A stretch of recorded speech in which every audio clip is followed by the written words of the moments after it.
নমস্কার বন্ধুরা, স্বাদে বাহারা চ্যানেলে আপনাদের সবাইকে স্বাগত জানাই। আজ চলে এসেছি একটা নতুন রেসিপি নিয়ে। ঠিক নতুন বলবো না, একটা চেনা রেসিপি, বাট আমার নিজস্ব টুইস্ট মিশিয়ে একটু ডিফারেন্টলি করা। আর এই যে হঠাৎ গরমটা একটু কমিয়ে ঝমঝমিয়ে মাঝে মাঝে বৃষ্টি হচ্ছে, এইরকম ওয়েদারে খেতে তো বেশ মজাই লাগবে, বেশ চটপটা মুখরোচক এই রেসিপিটা। তো আসুন দেখে নেওয়া যাক আমি কেমনভাবে করছি এটা, সঙ্গে থাকুন। আজি ঝড়ো ঝড়ো মুখর বাদর দিনে জানিনে জানিনে কিছুতে কেন যে মন লাগে না। ঝড়ো ঝড়ো মুখর বাদর দিনে, আজি ঝড়ো ঝড়ো মুখর বাদর দিনে। বাড়িতে বসে বসে বৃষ্টি দেখতে দেখতে রান্না করতে বেশ লেটই হয়ে গেল। বাজার থেকে অনেকটা বেশি মাছের ডিম এসে গেছিল আজ।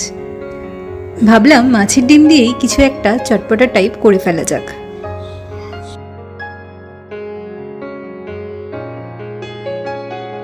মাছের ডিমটা ছুরি দিয়ে একটু রাফলি চপ করে নিলাম।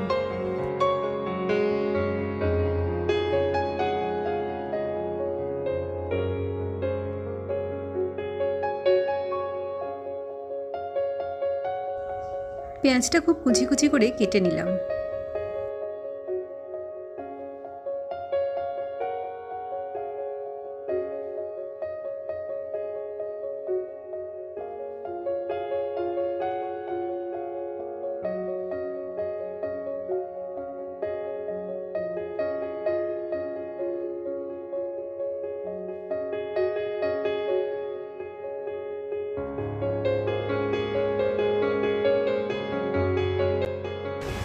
এই মশলাগুলো লাগবে: একটু ছোলার ছাতু, একটু হলুদ গুঁড়ো, কাঁচা লঙ্কা কুচি, একটু জিরে গুঁড়ো, একটু গরম মশলা, আর লাগবে নুন আর চিনি। মশলাগুলো আমি এক এক করে দিয়ে দিচ্ছি।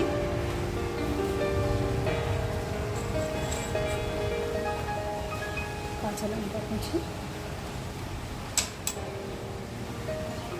ছাতু, হলুদ গুঁড়ো,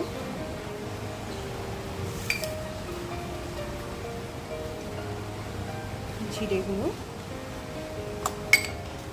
আর গরম মশলা গুঁড়ো। এগুলো সব মাপ করেই নেওয়া আছে।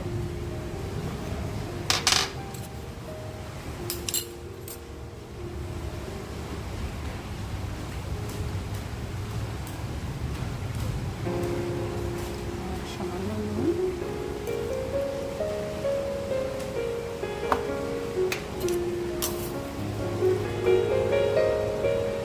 অল্প চিনি।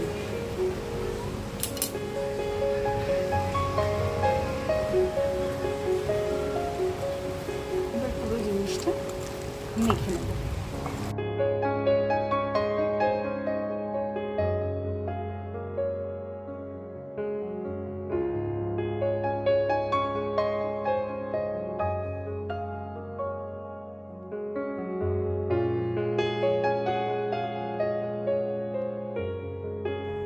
একটা প্যানে ভাজার জন্য বেশ কিছুটা সর্ষের তেল নিলাম।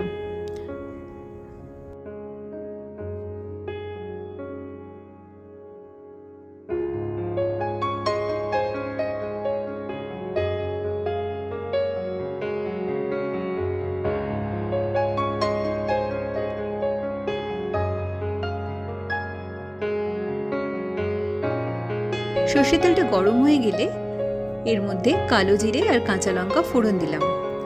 কালো জিরে কাঁচা লঙ্কার ফোড়নের গন্ধটা খুব ভালো আসে।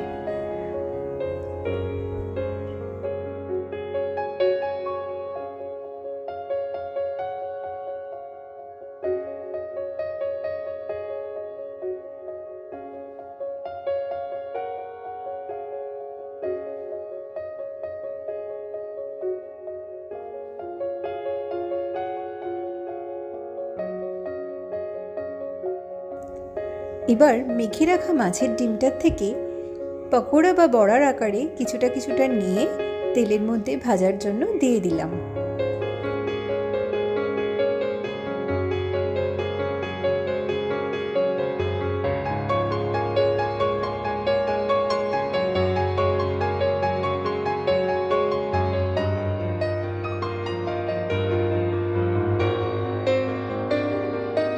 মিনিট 3-4 লাগবে এক একটা পিঠ বেশ ভালোভাবে মুচমুচে করে ভাজার জন্য।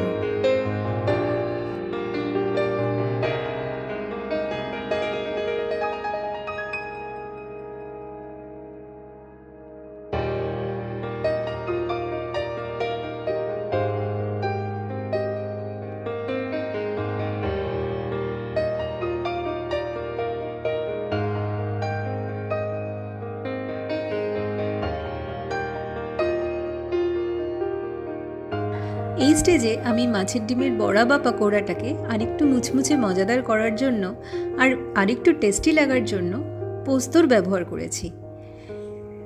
অল্প অল্প পোস্ত দানা নিয়ে আমি মাছের বড়াগুলোর উপরে ছড়িয়ে দিলাম।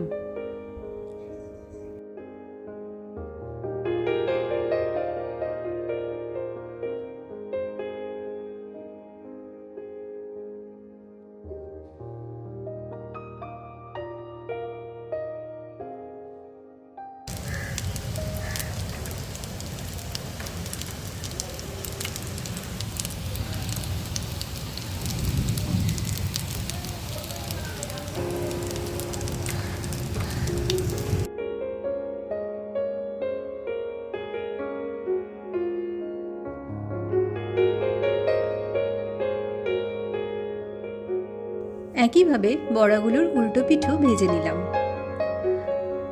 আর ভাজা হয়ে গেলে সেই পিঠেও আর একটু পোস্তদানা ছড়িয়ে দিলাম। তাহলে দু পিঠেই বেশ কিছুটা করে পোস্তদানা খাওয়ার সময় আমাদের মুখে পড়বে। কোনো কিছু ভাজার উপরে এই মুচমুচে পোস্তদানা ছড়ানোর কনসেপ্টটা আমার বেশ ভালো লাগে। যেমন অনেক সময় আমরা আলু ভাজার ওপরে পোস্তদানা ছড়িয়ে ভেজে থাকি, ব্যাপারটা ঠিক তেমনই। অ্যাকচুয়ালি ওটা থেকেই মাথায় এলো যে এটার ওপরেও একটু পোস্তদানা অ্যাড করে দেখা যেতে পারে কেমন লাগে। দুপিঠে বেশ ভালো মচমচে লালচে করে ভাজা হয়ে গেছে, বেশ লোভনীয় লাগছে কিন্তু দেখতে, তাই না?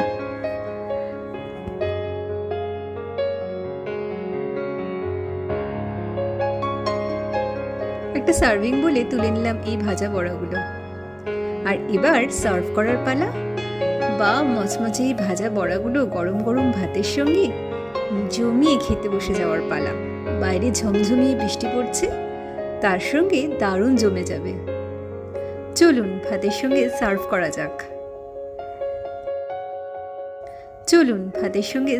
করা যাক। রান্নাটা কেমন লাগলো জানাতে ভুলবেন না। আর আমার স্বাদে বাহারে চ্যানেলটা যারা এখনও সাবস্ক্রাইব করেননি তারা ঝটপট সাবস্ক্রাইব করে ফেলুন। আবার দেখা হবে আরেকটা কোনো রেসিপি নিয়ে, খুব শিগগিরই আসছি। সুস্থ থাকবেন, ভালো থাকবেন।